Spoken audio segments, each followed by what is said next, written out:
So another video on idiosyncrasies of things.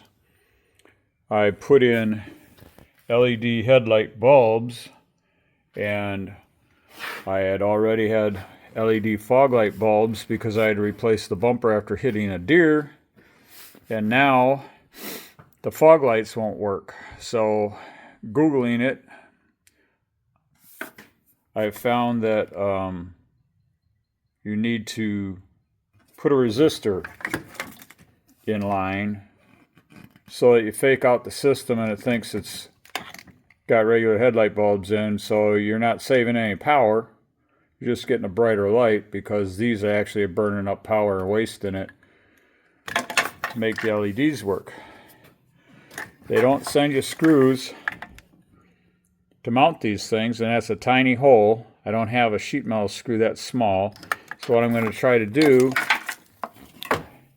is use some lacing wire to tie it into some holes over here and keep away from my plastic, because it says it gets extremely hot.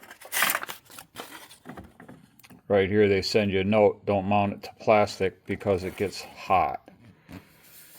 So I do like the headlights, I can see better, and the reason the battery is out just makes it easier to work on, A, but B, I'll be covering that in another video or an extension to this one about buying batteries. These only lasted a year. And then there's a situation having to replace the water pump, which is a lot of fun since I had already done a fan clutch.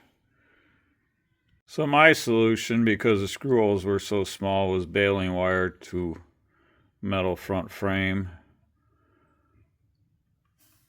It's not, or tie wire. Up north we'd probably call it baling wire.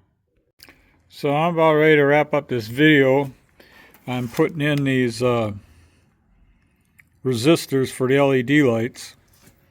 And one thing I wanted to point out is seems like they make these connectors to last for about 5 years, and then once they're out of warranty they start breaking. So anyway, this is one way to deal with it, zip tie it together. So that's the extension piece that plugs into the headlight, which is right there. And then what I did with these resistors, because the screw holes are too small to put a decent screw in, and you're not supposed to put them on plastic, I used tie wire and put them on. That's a aluminum line, probably for the power steering or transmission cooler, I don't know which. Anyway, I'm in a quandary as to make this video just on the getting the LED lights working right, or including the batteries, and I think I might include the batteries. So what I'm going to show you is before, when my fog lights wouldn't work after I put in LED lights. Oh, maybe they're not going to work without the ignition on, I don't know. Yeah, that was it. You have to have the ignition on for the fog lights to come on. So anyway, these are aftermarket headlights, but I had the standard bulbs in them, and when I replaced the bumper and the fog lights from a deer hit, the fog lights always worked. Then I put LED lights up in these housings, and had the fog lights, sometimes they'd work, most times they didn't. The indicator light on the dash would work, but not the fog lights. So you got this little indicator right here that shows they're supposed to be on. And then when I turn the headlights on, my dash bright lights would come on. The fog lights still wouldn't come on, but the LEDs would come on, the headlights. So there you are. Now they're working after I put these resistors in, because I went to Professor Google and it said that what happens is there's not enough resistance, and so the computer thinks there's a fault, and somehow that screws up the works. And then to continue, we were gone for a week, came back and the truck wouldn't start. These are glass mat batteries. It seems that I've had this truck for 7 years, and I buy 3-year regular lead acid batteries from Walmart, and they last 3 years, 1 month. So I did the math, and these are glass mats batteries. They have a 4-year warranty on it, and they cost more, but per year they would cost me less if they lasted 4 years, right? So I had these batteries in here 11 months, and I had a shorted sellout on one.